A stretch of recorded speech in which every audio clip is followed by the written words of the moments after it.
Beauty's Rebirth, an MDA trip report by Bun, posted to Earwid.org December 15th, 2009.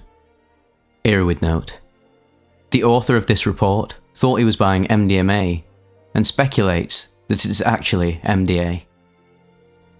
While in the midst of an intense depressive cycle brought on by 6 months of inordinate excess involving a 7-day-a-week lifestyle of alcohol, marijuana, cocaine, heroin and Xanax, I came across some MDA from a neighbour.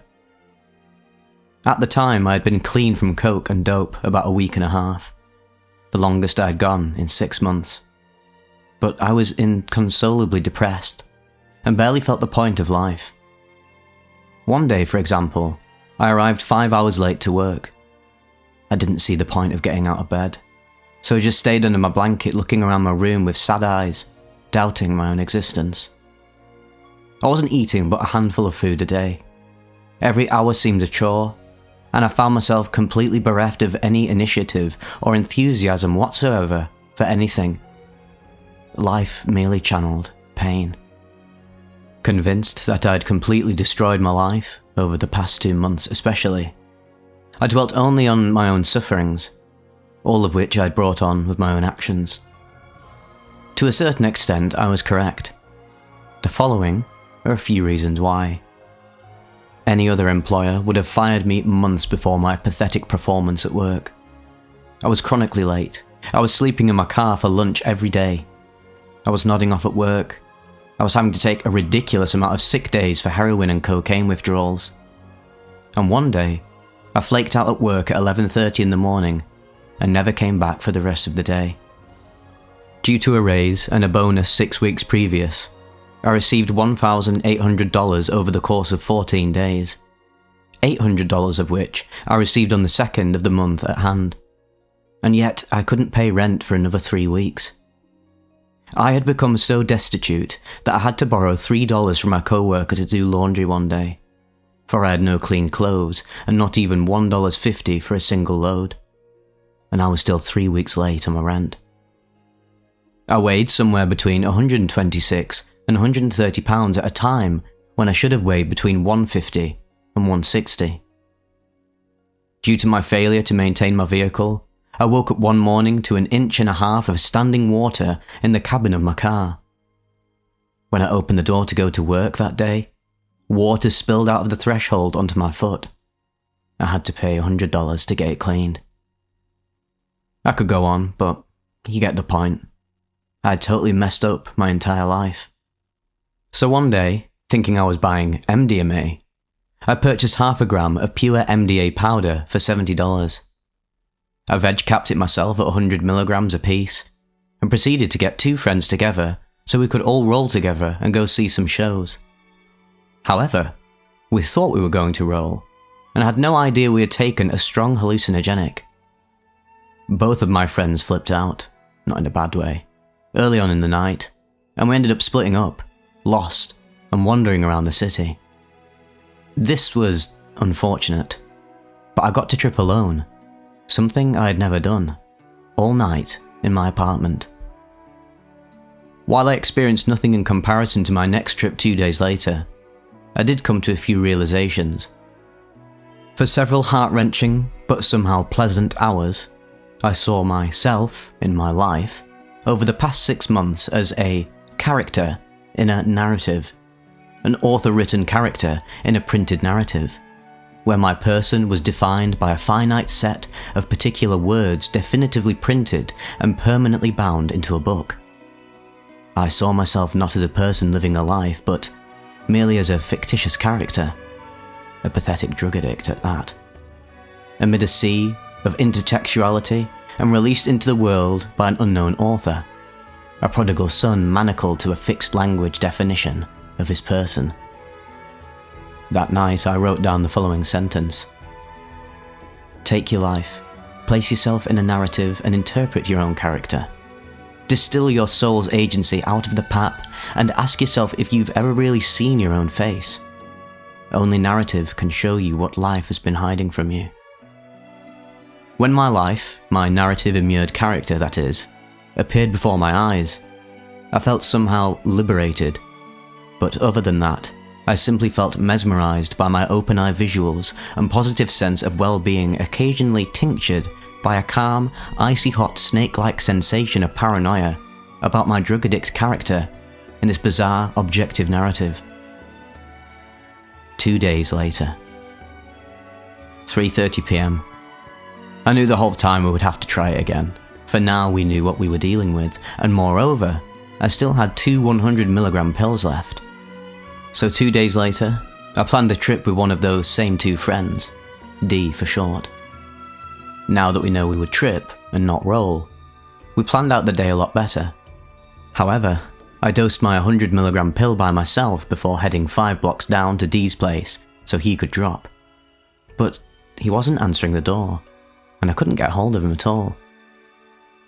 Given my experience 2 days before, I knew I had a full 2 hours before the sassy, a moniker for MDA, would fully kick in, before I would be tripping hard. So in that moment, I thought fast.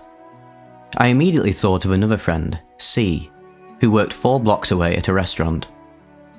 Hoping he would be off soon, I ran over to the cafe to find him. At 4:15 PM, sure enough, C was planning on leaving the restaurant in 45 minutes. He gladly accepted the sassy and dropped at 4:15, putting him 45 minutes behind me. I was on the threshold of starting my way up, but it would be another 75 minutes before the real action started. At that point, D called me to tell me he was very hungover from the previous night, and that he couldn't trip that day. After I had explained that I'd already resolved the situation with my other friend C, who would be off in half an hour, he invited me over to chill. At 5 PM, D and I talked, listened to some great music, Beach House, Midlake, and Wilco, and smoked some fine herb together for about an hour before my trip pal called to tell me that he unfortunately had to stay another 2 hours at the cafe. A cruel fate indeed. We both panicked a little bit when we first found out he would have to stay till 7 PM, but he worked at such a ghetto establishment that it didn't matter to his co-workers or manager that he was tripping at work. We hooked up as soon as we could. 7:10 PM, and then zang. I'm not exactly sure where to start with this story, mind you. Equipped with a great soundtrack and blessed with some amazing overcast fall weather, all in the middle of a city recently decked out with bright holiday street decorations, C and I were set for the best trip of our lives. We got into all the usual trip adventures and met our share of crazy characters while on our wild missions. I'll refrain from devoting too much time to these random, serendipitous and occasionally hysterical trip episodes. At 9 PM, while walking and driving around and hanging out in my apartment listening to music, we found that 2 hits of herb every 90 minutes or so sustained a harder trip without making us the least bit stoned. The weed accentuated our visuals without affecting our motor or cognitive functions. It was wonderful. At 11:30 PM, at one point, we drove a few miles away to a place where we could watch the river in the woods. When we arrived, we stepped into a pitch-black forest which occluded sight of all objects. We somehow made our way down the hill to the water, finding a perfectly placed log over some eroded earth where we could comfortably sit and watch the water and sky. After smoking a bowl, we were enjoying the scenery when we both realised we could hear girls talking from all the way across the river, in the middle of the night and in the middle of nowhere. I took the position that the voices, which were of adolescent girls exchanging indistinct persiflage in a mall-like environment, given the acoustics, were in our head. But C was adamant that the girls were really there, and that it was even possible the girls were talking underwater. A few minutes later, C told me he saw huge billows of sea fog rolling down the river.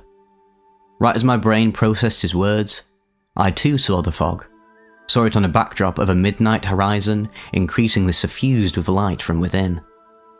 I saw light of every colour radiating from over that imaginary line so far away, bounded across its entire base by the black silhouetted cap of the forest canopy.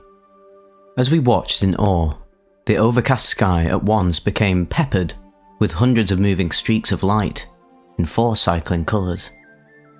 The streaks swirled and flew and circled around and across the sky before all gathering in one spot right in the middle of my field of view. That one spot then morphed into an enlarging spherical galaxy composed of seemingly millions of stars revolving around a focal point, all the while maintaining its perfect spherical shape. The stars were coming right at me. I remember at one point seeing all these stars circle and spiral around right at me, mostly coming at me from the 10 and 2 positions on a clock. My whole field of vision, peripheral and all, started lighting up significantly, akin to the effect of turning up the brightness while editing a picture in Apple iPhoto. I believed my head to be lifting itself off of my shoulders, as the revolving, spherical galaxy seemed to be pulling me right into and beyond the sky. It was a bit too much, and I told C we had better go back to the car before I passed out. As we got up off the log and turned around, we saw the formerly pitch-black forest suffused with blue electricity. Every leaf glowed and pulsated with this blue electric power, especially the outlines of the leaves, and the whole forest seemed to breathe the stuff. I'm not sure how we made it up the hill, but we did. Once inside my car, the dome light restored us to sanity. At 12:45 AM we drove back down to town to spend an hour or so at a candle-lit and black-lighted bar where a mutual female friend of ours worked. A very good decision. We got to listen to some trippy mid-80s Sonic Youth and drink beer that made us think we were imbibing pure liquid flowers. We then retreated back to my place to listen to more fantastic tunes, including the Department of Eagle's first record, The Cold Nose. All the while watching the light and shadows on my walls, or watching the city out from my 3rd floor deck as we tore through our communal pack of Winston Reds. At 3 AM, after a few more walks, we decided to go to C's place to see if anyone was up. We hooked up with his roommate and decided to go to Waffle House, where I ate the tastiest waffle I had ever eaten in my life. Even though I grew up with Waffle House, and Waffle House are not the best, everything tasted so perfect that night. All foods constituted pure ambrosia. The Waffle House was packed with trippy people doing trippy things when we got there, but after 20 minutes or so it got awfully quiet, and my trip pal and I started to get the fear. C's roommate had already offered me to get my meal in return for the pack of smokes I bought for him on the way there, so I was free to go. I got up abruptly and left. Soon as I got outside, all the sparkly specks in the asphalt started to come at me in waves of light, and the whole parking lot became suffused with electrical wires of many different colours. Every time I set my foot down, I sent a pulse of electricity through the wires, and the shock would go straight to my car sitting all the way across the lot. Once again, my head started ringing, and I passed out as soon as I got inside my car. I'm not sure how long I was out, but it was probably only a minute before C started banging on the window, asking to be let in. Once again, I was restored to sanity by the dome light. Ah, thank you, dome light. 3:30 AM, we're back parked on my street after dropping off C's roommate at his house 10 blocks away. About 10 seconds after I kill the engine, an ambulance screams by us and parks a half block down on the right of this one-way street. We sat in the car listening to some early Flaming Lips records and smoking cigarettes for the next hour. The ambulance completely tripped us out. At one point, all the lights on the back of it started spiralling around in a rapid circle before spinning off the truck with individual lights flying right at me. The spiral came off the back, but another spiral rotated with it at the same time, with each leaping light replacing itself right as it spun off past me. We then both realised we could in no way see an ambulance anymore. We instead saw a variety of other vehicles, 2 kinds of school buses and a deadhead-like party bus among them, each at its own different angle. Every vehicle we saw was canted differently, and they were all askew, in all 3 dimensions to some degree. The night would go on for several more hours, and I'll stop with the stories to conclude and make some applications of my experience. We tripped at least 13.5 hours. I say at least, because we both fell asleep while we were still tripping. I've heard from others that this is more common than the often suggested 8-hour duration. The next morning, I woke up alone, glowing on my couch looking out my window, and saw a perfectly blue sky split by a distending cloud of an aircraft's jet stream. For the first time in probably 3 months, I saw something I thought was beautiful. I recognised beauty again. My life immediately turned around. That day I began one of the best weeks of my life. I got a whole week's worth of work done in 2 days at the office. I wrote 3 letters to 3 different friends, wrote 7 postcards to others, and cleaned up my nuclear waste facility of an apartment, turning it into a clean and pleasing place to live in once again. More than all this, however, I completely and utterly lost any desire whatsoever to ever roll up another dollar bill or fill up another syringe for the rest of my life. Life was just too beautiful again, and I saw only grunge and hurt in those drugs. That week, I restored my relationships with several individuals very important to me. My drug addiction had alienated many friends, and much of town was worried about me. I lived in the middle of the closely packed 25,000-person city. Everyone knew me, and it was no secret that I had a serious problem. I'd already made the decision to move out of town at this point, so I had to say goodbye to all my friends. And I did, and everyone noticed a huge difference in me. Although, mind you, it was difficult for me to convince a few of my friends that I was not then on blow due to my enthusiasm and positive attitude about everything. I said many goodbyes. I spent some of the most solid hours of my life hanging out with my good friends for the last few times, and I got my life completely back online. I saw beauty in everything. Felt like God had given me my soul back, and no longer perceived myself as an animal. I was God's covenant child again, and I was ready to resume my existence as his blood-bought bondservant. MDA changed my life. There is no way around that statement. I am somewhat loath, somewhat reticent, to ascribe such power to a chemical, for I am not a mystic and have always found such Leary or Huxley-like rhetoric to be dangerous. Up to this point, I tripped for fun, and for fun only. I only had 2 acid trips under my belt at the time, and neither affected my perception of reality, level of consciousness, or spiritual state. This trip, however, was miles away from those previous. My friends all saw it, my boss saw it, my roommate saw it, and my life flowered again like it used to, but this time more beautiful than ever before. I'm now a week and a half displaced from this trip, and everything I experienced still lingers with me. I'm still clean of coke and junk, and I don't see that ever changing again for the rest of my life now. Thank you, Sassy. And thank God for this bizarre chemical that taps into deeper levels of one's mind to show one beauty, love, and value, and to restore one's faith in life again.